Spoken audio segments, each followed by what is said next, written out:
Most Archons have something that they're best at. Zhongli has shield, Raiden has energy, Venti is drunk. They all do something exceptionally well. And Nahida is the same. Not only can she be used for badminton games, she also is a great Dendra support unit. So today I want to talk to you about everything she does well, how to build her, and whether or not you should pull for her. Now just a heads up, a lot of these clips I was recording with level 1 talent, so if any of them have a drastic drop in Nahida damage, now you know why. Also, there's a lot of detail that goes into Nahida teams, so I'm gonna have a separate video on it coming soon after this video. If you want to see it, check the pinned comment or subscribe and hit the bell so you're notified when it comes out. With all that being said, my name is Braxophone, and let's talk about Nahida.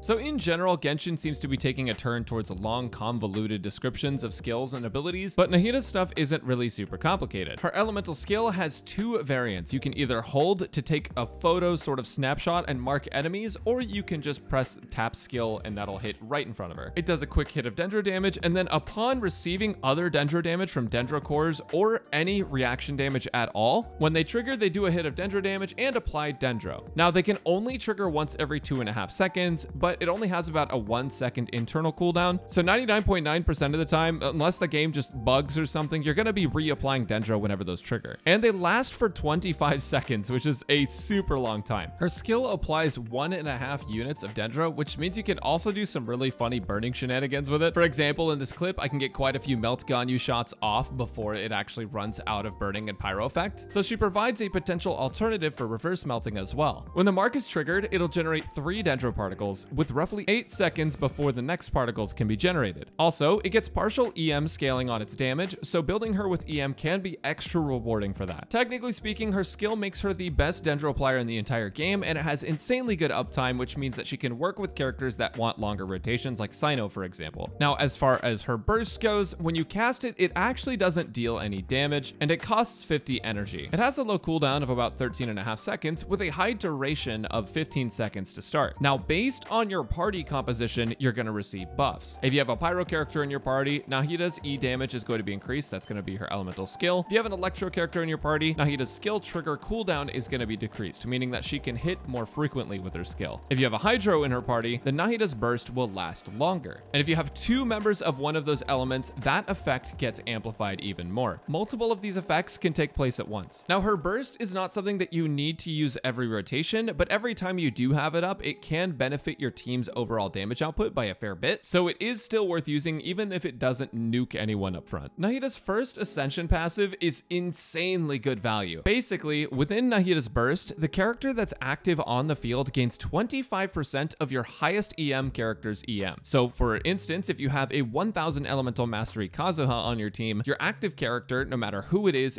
gaining 250 elemental mastery on top of their base elemental mastery that they already have. Now just know you can't go above that 250 elemental mastery, which means the most EM you really need on a character if you want to get the most out of that talent is 1000. There's no need to go above that on your characters, so don't overinvest in elemental mastery if a character needs ER or something like that. Just know that Nahida is giving your active character in her field a massive buff. Nahida's second Ascension passive is mostly just a massive buff for her that lets you build her full elemental mastery if you need to, which we'll talk about in the artifact section. Every point of elemental mastery that she has beyond 200 will grant 0.1% damage bonus and 0.03% crit rate to her elemental skill. It maxes out at 80% damage bonus and 24% crit rate, so it's actually a lot of value out of elemental mastery and will make Nahida more consistent even off field as a triple elemental mastery character if that's how you choose to build her. Now for talent priority, you'll want to level her elemental skill first, and you'll follow that up with her burst or her normal attacks. Her normal attack scaling isn't very high, and even when you use her on field, the general benefit of the buffs from her burst and a high level skill will carry a lot of her personal damage. Overall, outside of her skill, you can level them in whatever order you want, but just make sure that your skill gets leveled. Now, something that's really important to know with Nahida is if you're going to be playing her in any sort of bloom-based team, her Dendro application is very good. And if your team is actually well put together, you will absolutely need to have a healer. If you do not have a healer, you will struggle to stay alive on your character that's on field. The amount of blooms, burgeons, Burgeons, Hyper Blooms that you can create using Nahida and other characters is insanely high, and the self damage is nothing to joke about. Definitely try to take it seriously, play a healer with Nahida, but as I said, I will be making a teams video here pretty soon, so make sure to keep an eye out on the channel for that. So now that you know just about everything there is to know about Nahida's C0 kit, let's talk about exactly how you should be building her, depending on the team she's in.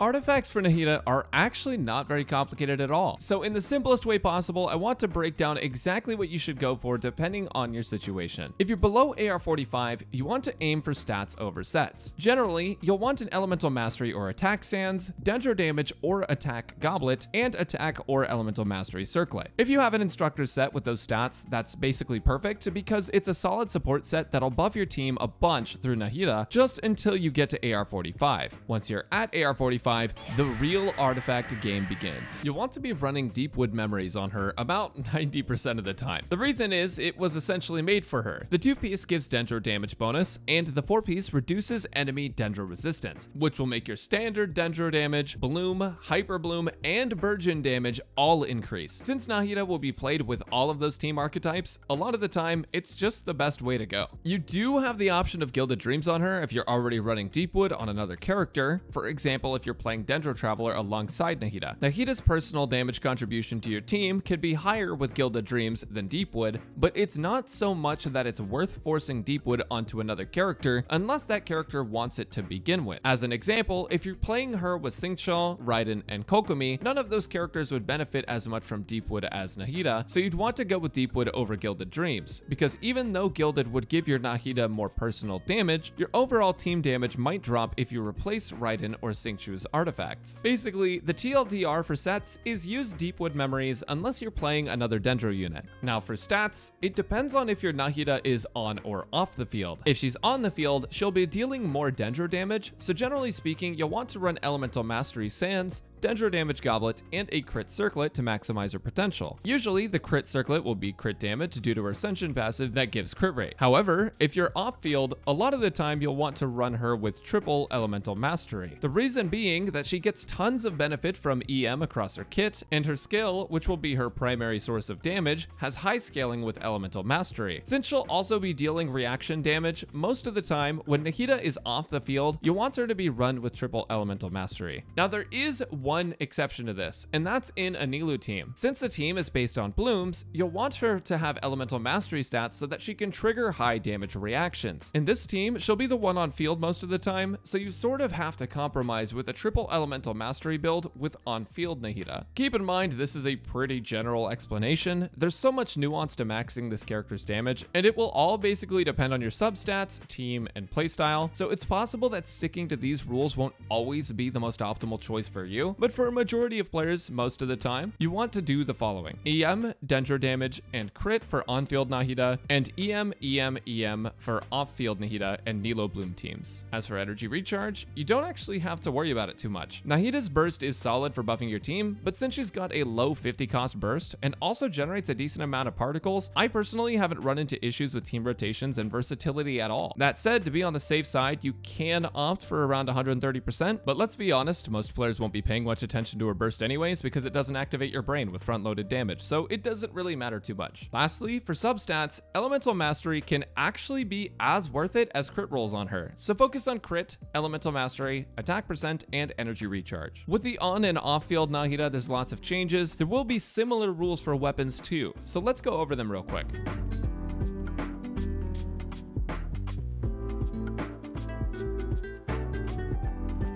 As with all Catalyst users, there's about 1 billion weapons, and they're all in a pretty small range of damage potential from each other for Nahida. So I'm gonna go over some of the best ones, including free-to-play options, and show you a weapon sheet that will have the rest of the viable options on it. First off, your best options for her are gonna be 1000 Floating Dreams and Kagura's Verity. Her signature weapon is generally a good choice for the EM it provides both Nahida and the buffs it provides for your team. Sometimes though, in a team where Nahida is on field, Kagura's Verity can end up making her damage higher just due to the skill damage and elemental damage bonus it gives. Between the two, the easier thing to do is use 1,000 Floating Dreams, but just know Kagura's Verity is an insanely close alternative and sometimes better depending on the team. Outside of those, for on-field Nahida, Solar Pearl is pretty dang solid for the bonuses it gives to your entire kit and the crit rate main stat. And behind that, Lost Prayers can also be a solid stat stick weapon. If you don't have those two, you're going to want to use any of the following off-field Nahida weapons, since they'll also work fine on-field. Now, the off-field Nahida recommendations are Sacrificial Fragments for Elemental Mastery, Favonius Codex for Team Energy Generation, Widsith for personal damage and sometimes amazing damage depending on your buff, the new Even Star weapon that can buff your team's attack, and the 3-star Magic Guide. Magic Guide is an amazing Nahida weapon because it gives an Elemental Mastery main stat while also providing bonus damage against enemies with Hydro or Electro Aura on them. If you're playing Nahida in a Quicken team where enemies have an Electro Aura on them, or playing her in a Bloom team with a Hydro Aura, it can be a super solid choice. Lastly, you do have the option of Map a Mare if it's leveled for the EM stat. Most of these weapons are in the same ballpark for damage, but if you want to see their performance in different teams, here's some calcs done by Jamberry and Atomic from Kusanali mains, also later verified by myself while making this video. I also wanted to make a quick note about Fruit of Fulfillment, the new craftable. It's fine, generally in the same ballpark as the other lower tier weapons, but costs a lot of farming up newer resources to get and 2 billets, so I don't recommend using it over something you would already have leveled or is more usable on multiple other characters. And for those of you who want to run Thrilling Tales or Prototype Amber, you will take a hit to your damage, but they are viable on her. One thing I noticed in testing is that Prototype Amber is not enough extra healing to get you through all of Nahida's self-bloom damage, so if that's your purpose for running it, you will likely still need another healing character. Nahida's damage contribution can be pretty high, so that's another reason I don't recommend Prototype Amber or Thrilling Tales in her team specifically, but they're not off the table. As always, if you want to see the math yourself, I'm going to have the sheet linked down in the description so you can check out all of the weapon rankings and the math that went into them.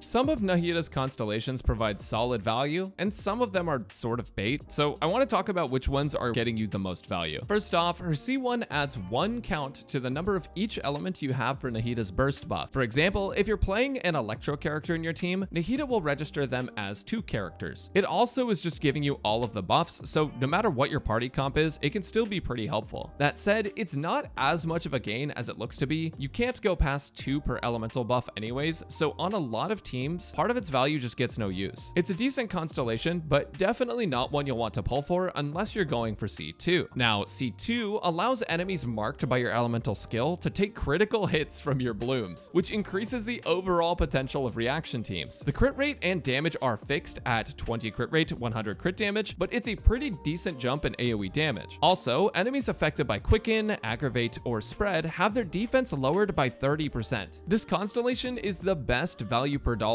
if you're going to spend. Now, Constellation 3 levels your skill by 3, which is a pretty decent damage jump, but nothing crazy. C4 is a blanket buff to Nahida based on how many enemies are affected by her skill. It gives her Elemental Mastery, which normally is pretty good, and it's not useless by any means, but max 160 EM from 5 copies of a character is pretty small, especially considering you don't need more than 1000 EM on her anyways, and reaching that number with her on field is pretty dang easy once you're past AR45. Now, C5 is just a level up on her burst, and C6 basically gives her a bunch of burst damage and can be pretty cool way to play Nahida. You're able to detonate your elemental skill extra times within her burst AoE with normal and charged attacks. They're not regular hits that scale off her skill though. They're called Karmic Oblivion, and they have their own huge scaling. There's a bunch of caveats, like you can only have 6 instances of it go off, and it only lasts 10 seconds, but it's pretty strong. If you're going to get constellations, I would recommend C2 or C3 as the stopping point, similar to Raiden. However, as I always say, constellations aren't worth it unless you have money to burn on them, or if they're your favorite character. For every constellation you get, you could have had a new weapon or character, so do your best to be responsible with your spending and primos if you want to make sure that you have the most fun experience with the game. Make sure you know what you're spending on and you are ready for it. Now that all is said and done, let's talk about what I think of Nahida.